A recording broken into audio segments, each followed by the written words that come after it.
안녕하세요. 오스템 임플란트가 1880억 원 횡령에 이미지가 곤두박질 쳤습니다. 오스템 임플란트는 국내 최초 치과용 임플란트를 개발한 회사입니다. 임플란트는 안에다 심는다는 뜻입니다. 사진은 임플란트 시술 모형인데 정말 안에다 심는 모습을 볼 수 있습니다. 임플란트는 이렇듯 치과에서 하는 인공치아 이식을 말합니다. 오스템 임플란트 사업의 내용을 보면 당사 매출의 주력이 임플란트라고 소개합니다. 주요 제품 등의 현황을 보면 치과용 임플란트 제품의 매출 비율이 무려 78.7%에 달합니다. 주력이라고 소개할 만하죠. 2020년 연간 매출액은 4,969억 원에 육박합니다. 매출과 직원 수를 기준으로 오스템 임플란트는 국내에서 가장 큰 의료기기 기업 중 하나로 꼽힌다고 합니다. 또한 오스템 임플란트는 국내만 머물러 있던 게 아니라 전 세계 시장까지 진출한 대한민국 대표 의료기기 기업입니다. 국내뿐만 아니라 해외에서도 제품을 판매하고 있죠.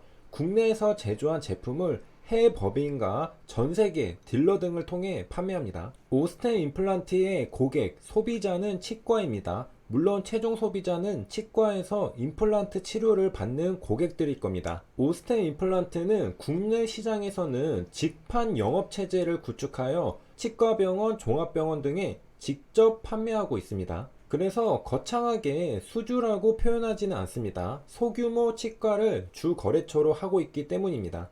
오스템 임플란트는 임플란트 시장을 기준으로 아시아 및 태평양에서 1위, 전 세계에서 4위를 하고 있는 기업입니다. 오스템 임플란트는 현재 전문 경영인 체제로 운영되고 있습니다. 창업자인 최기옥 회장은 지난 2017년 임플란트 연구소에서 일한 엄태관 씨에게 대표이사 자리를 넘겼다고 합니다. 최기옥 회장은 서울대학교 치과대학을 졸업한 치과 의사 출신 기업인입니다. 이후 치과병원을 운영하다가 소프트웨어 개발에 뛰어들었고 이후 임플란트로 사업 영역을 확장했다고 합니다. 엄태관 대표이사는 대우자동차 연구원 출신이며 2001년 오스템 임플란트에 합류했고 연구소를 이끌다가 대표이사가 됐다고 합니다.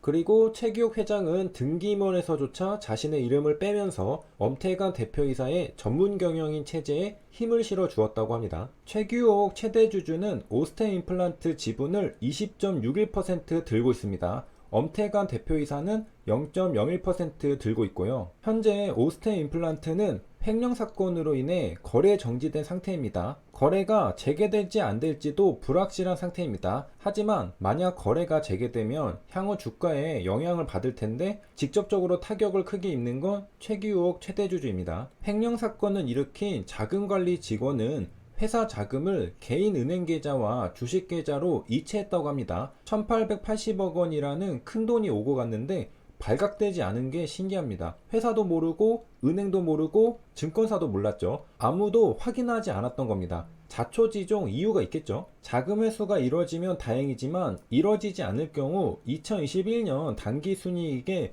큰 손실이 찍힐 가능성이 있습니다. 오스템 임플란트 2020년 단기순이익은 974억 원입니다. 굉장히 돈을 잘 벌죠. 2021년 9월까지는 722억 원입니다. 자금 회수가 안 되면 이 722억 원이 순삭될 수 있다는 것입니다. 오스템 임플란트 시가총액은 무려 2조 386억 원입니다. 조 단위 상장사죠. 주식 투자자들 사이에서는 우량주로 평가받던 기업이라 충격이 큽니다. 재무제표를 보니 돈도 잘 벌고 시가총액도 탄탄하고 아시아 1위, 세계 4위 등 순조롭게 잘 해나가던 기업이었는데 한순간에 횡령 사건이 발생하고 거래 정지를 당해버렸습니다. 이런 사건을 접하면서 처음 드는 생각은 국내 주식시장을 믿을 수가 있을까? 불안함이 생기죠.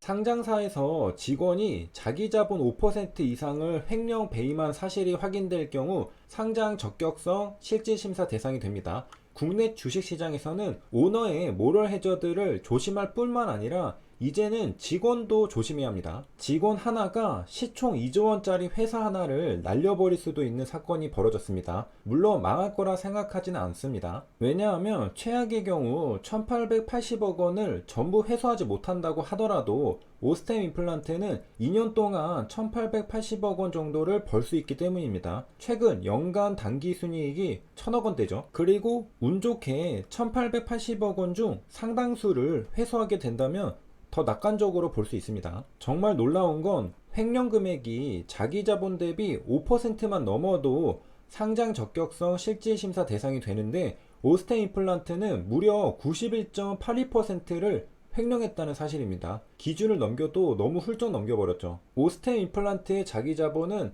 2047억 6057만 9444원입니다. 2020년 12월 31일 기준 자본 총계 2047억 6057만 9444원을 말하는 것이죠. 그러니까 2021년 기준이 아니라 2020년도 기준 자본 총계의 91.81%를 횡령한 겁니다. 2021년도 9월 기준으로 자본 총계는 2692억 원으로 좀 더 증가한 상태입니다. 아마도 2021년도 연말결산 사업보고서는 아직 나오지 않은 상태이기 때문에 2020년도 사업보고서에 자기 자본을 기준으로 계산하여 91.81%가 나온 걸로 보입니다.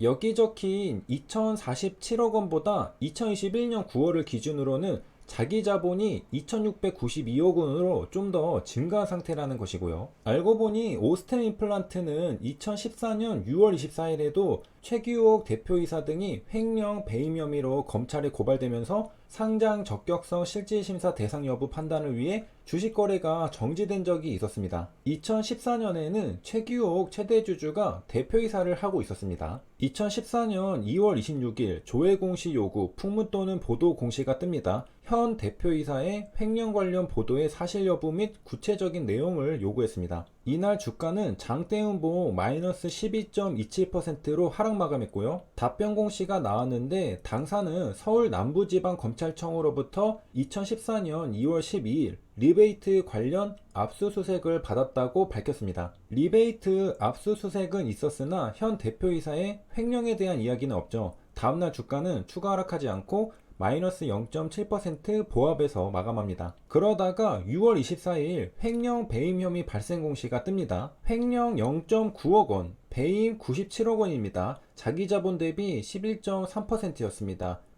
합쳐서 약 100억 원대입니다. 지금은 1880억 원대니까 규모는 엄청나게 차이가 나네요. 6월 24일을 기점으로 오스템 임플란트는 거래정지에 들어갑니다. 그리고 거래정지가 풀리자 장대양봉을 뽑아내며 상승합니다. 7월 11일에 거래정지가 풀린 건데요. 한국거래소는 종합적 요건에 의한 상장 폐지 가능성 등을 검토한 결과 상장 적격성 실질심사 대상에서 제외하기로 결정했다고 공시하면서 거래가 재개된 것입니다. 세 줄 요약입니다. 임플란트는 안에다 심는다는 뜻입니다. 오스템 임플란트는 거래 정지를 2번 당했는데요. 2014년 6월 24일 화요일까지 거래되고 다음날 거래 정지되었고요. 2020년 12월 30일 목요일까지 거래되고 다음날 거래 정지되었습니다. 정확히는 다음 거래일입니다. 여기까지 시청해주셔서 감사합니다.